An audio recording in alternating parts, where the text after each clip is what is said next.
Corona की दूसरी लहर पर दिल्ली से डराने वाली खबर उससे पहले ले लें। दिल्ली के कब्रिस्तान में शवों को दफनाने के लिए जगह कम पड़ गई है। यहां पर भी लखनऊ जैसा हाल है।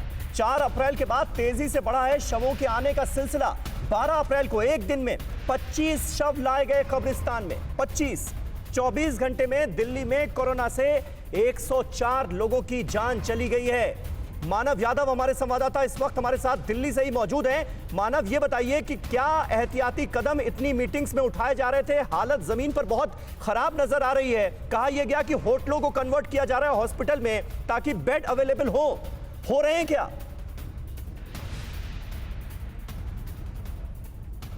बिल्कुल समीर, देखिए 23 प्राइवेट अस्पताल और 5 सरकारी दिल्ली सरकार के अस्पतालों में बैंकेट हॉल्स और जो स्पोर्ट्स कॉम्प्लेक्स है उनको लिंकअप किया गया है, जिससे कि जो सामान्य स्वास्थ्य सेवाएं हैं उनको और बढ़ाया जा सके। अगर कब्रिस्तानों की बात करूं, शमशान की बात करूं, तो 104 मौत बीते 24 घंटे में हुई है, जो कि 30 नवंबर के बाद सबसे बड़ा आंकड़ा है। 30 नवंबर को 108 लोगों की मौत हुई थी और अब ये बोझ शमशान और कब्रिस्तान पर पड़ रहा है। आप मेरे पीछे देखेंगे तो लगातार यहाँ पर शव पहुँच रहे हैं।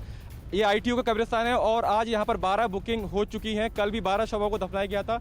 मंगलवार को 17 शव दफनाए गए थे। चौंकाने वाली बात यह है कि बीते 12 दिन में यहाँ पर 70 शव दफनाए जा चुके हैं और अप्रैल से पहले सिर्फ 45 दिन में सिर्फ 5 शव दफनाए गए थे। तो आप अंदाज़ा लगाइए कि एक महीने पहले हालात कैसे थे और अभी हालात कैसे हैं। यानी 12 दिन में 70 शव दफनाए गए हैं और 45 दिन में सिर्फ 5 शव।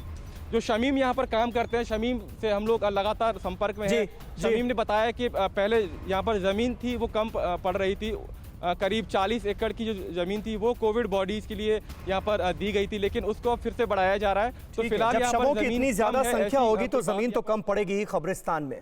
शमशान घाट में ये दिक्कत तो पैदा होगी, लेकिन ये नौबत क्यों आई, ये है बड़ा सवाल। उमेश सहगल साहब हमारे साथ मौजूद हैं, दिल्ली के मुख्य सचिव रह चुके हैं। सहगल साहब, कहां पर लापरवाही आपको साफ तौर पर नजर आ रही है? क्योंकि लगातार TV9 भारतवर्ष पर भी हम दिखा रहे थे, जमकर लापरवाही हो रही थी। बाजारों में सटे हुए लोग टहलते हुए नजर आ रहे थे, सोशल डिस्टेंसिंग की धज्जियां उड़ रही थी।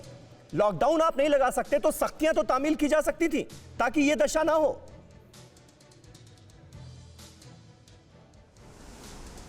तामील तभी की जाए ना कि अगर लोग उसको ओबे करें।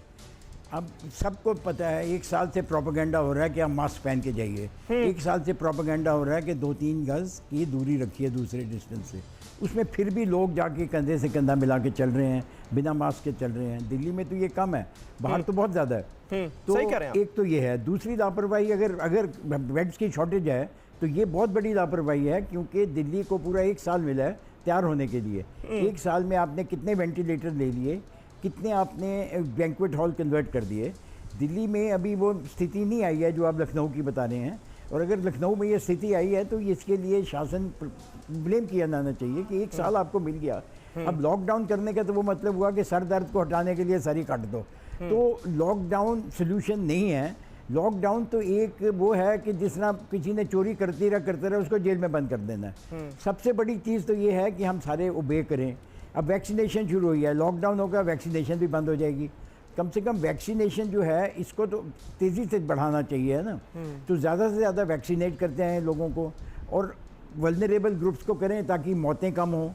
तो ये चीज़ें अभी इस समय हमारी स्थिति ऐसी है कि हम तैयार हैं, हम कम से कम मेंटली तैयार हैं। वो स्थिति नहीं है जो आज से 1 साल पहले थी। हमारे डॉक्टरों को भी पता है कि क्या करना है। रेमडेसिविर है तो उसकी प्रोडक्शन डबल कर दी गई। तो काफ़ी हद तक सिचुएशन बढ़ने हैं। ये तो सब कह रहे हैं, सबसे लोग शुरू से कह रहे हैं कि ये सेकंड आएगा और पीक जाएगा। सर यही तो बात है ना कि अब जब इतने हालात बदतर हो गए तब प्रोडक्शन डबल करने की बात की जा रही है। रेमडेसिविर के लिए जो अलग अलग अस्पताल हैं देश के, उसमें मरीज तरसते हुए नजर आ रहे हैं, उनको जरूरत है लेकिन मिल नहीं पा रही है दवाई। ये हालत आई क्यों, ये है बड़ा सवाल।